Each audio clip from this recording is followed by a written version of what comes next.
Okay, our final morning availability here. We have Trevor Bayne with us, driver of the number 6 Advocare Ford in the NASCAR Nationwide Series.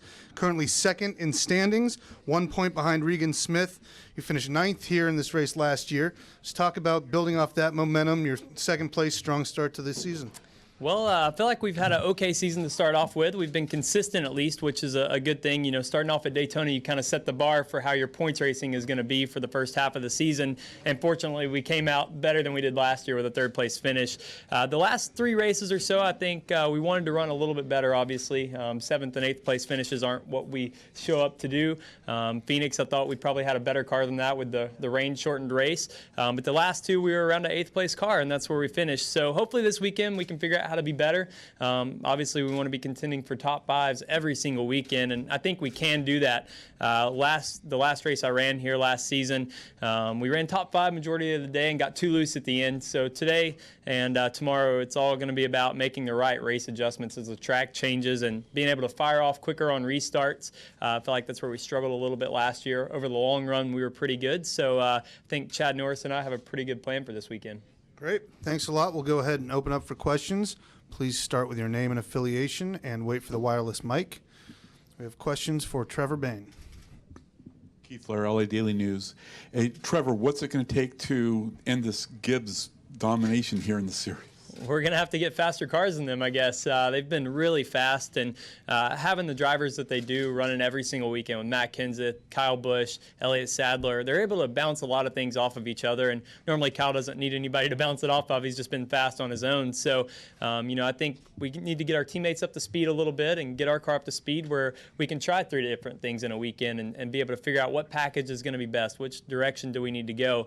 Hopefully we're going to be able to do that. We're trying to identify a couple areas where our Nationwide and Cup cars are weak right now, and at the end of the day, speed fixes a lot of that. It's a lot easier on the driver when you unload and the car is fast, way easier on the crew chief. So really, we just got to get a better base package when we show up at the racetrack and just be able to adjust balance. I think the last 3 weeks we've had our balance pretty close by the end of the race. It just didn't have that initial short run speed that we need to be able to beat those guys, so that's what we're going to work on.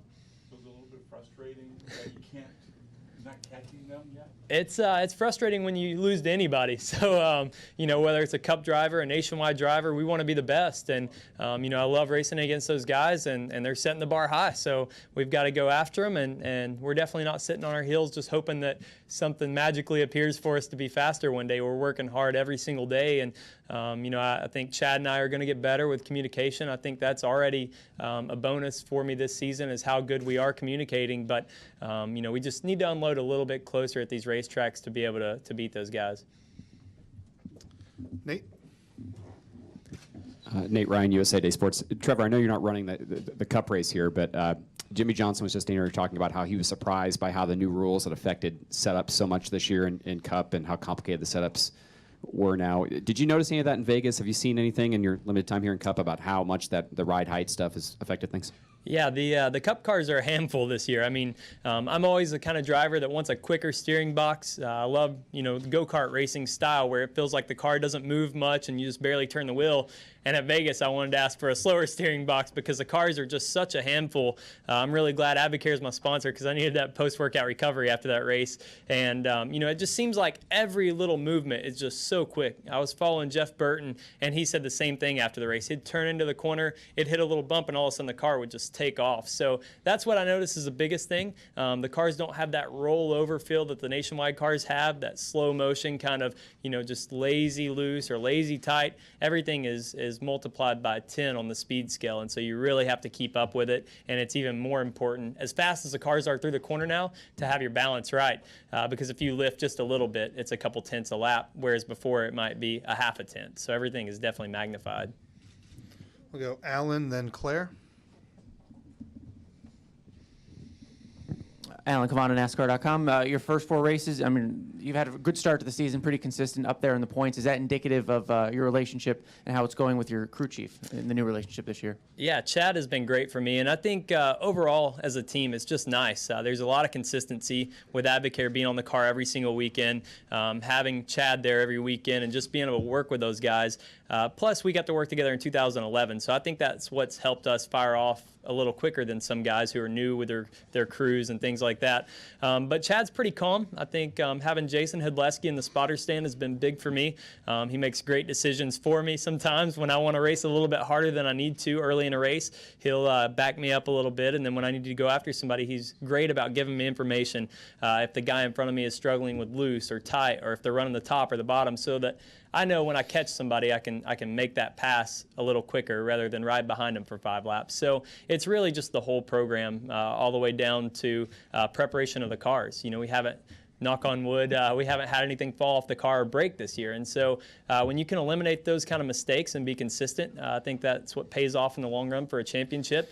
But like I said before, we're definitely not satisfied with 8th place finishes, and we want to be able to contend for wins. And with that comes a little bit more risk. You have to try new things. You have to push the cars to their limits as a driver. And you know, we're willing to take those risks if we can be in the battle for those wins. Claire? Claire B. Lang, Sirius XM NASCAR Radio. A great answer on Nate Ryan's question about the setup of the car and the feel of the car. Apply that to Auto Club Speedway then, because you have that particular feel that's more challenging. Then tie it into this racetrack, if you would. This racetrack may help that feel a little bit because it is a little bit more of a sweeping corner. The straightaways are very rough, but fortunately through the corners it's not as bad.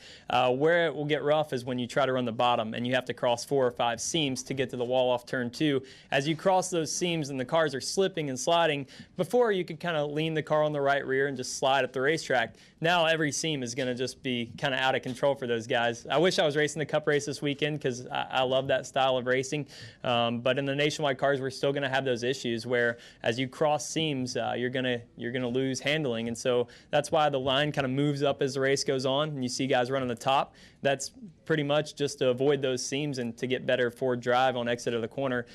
So I do like the fact that you can move around here. That makes the racing a little bit more fun. I think at Bristol and Homestead and tracks where there are multiple grooves, it makes the racing better. So I am glad it's not a one-groove racetrack at this point, but as the race goes on, it definitely, everybody migrates to the top to avoid that snappy, loose, and sliding and all the things that the cars do here.